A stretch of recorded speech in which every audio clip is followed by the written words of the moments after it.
হুসাইন আল answer নামে নবীর একজন সাহাবী, তিনি রাসূল সাল্লাল্লাহু আলাইহি সাল্লামের কাছে গেলেন, গিয়ে বললেন, ইয়া রাসূলুল্লাহ, আমার দুজন পুত্র সন্তান খ্রিস্টান, আমি তাদেরকে যদি জোর করে মুসলমান বানিয়ে মদিনায় রেখে দিই। বাবা মুসলমান, সন্তান খ্রিস্টান।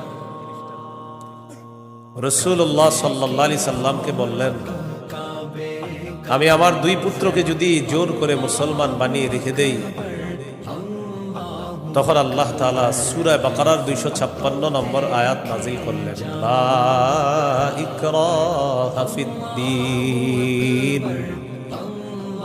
ইসলাম গ্রহণ করার ক্ষেত্রে জোর করা যাবে না। ক্বাদ তাবায়্যানার রুশদু মিনাল গাই। হেদায়েত স্পষ্ট হয়ে গিয়েছে গুমরাহি থেকে, পথভ্রষ্টতা থেকে। কোনটা হেদায়েত, কোনটা গুমরাহি, এটা মানুষের কাছে স্পষ্ট। এই কথা আল্লাহ কেন বললেন? হেদায়েত মানুষের সামনে এখন স্পষ্ট, এখন যদি মানুষ গ্রহণ না করে, এটা তার হতভাগা হওয়ার লক্ষণ। যদি সে গ্রহণ করে, এটা তার সৌভাগ্য, সে একজন সৌভাগ্যবান। সে সৌভাগ্যবান হওয়ার লক্ষণ হবে যদি হেদায়েত গ্রহণ করে। জোর করে বলা যাবে না তুমি মুসলমান হতেই হবে।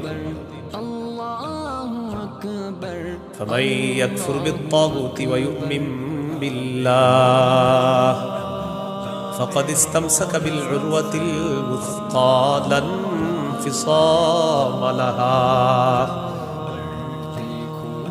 হেদায়েত স্পষ্ট হয়ে যাওয়ার পরেও যারা তাগুতকে অস্বীকার করবে,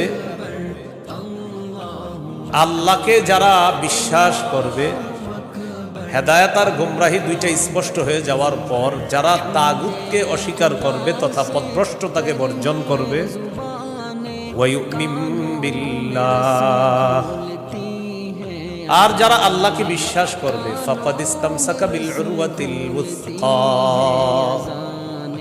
সে এমন এক মজবুত হাতলকে আঁকড়ে ধরলো, লা ইনফিসামা লাহা,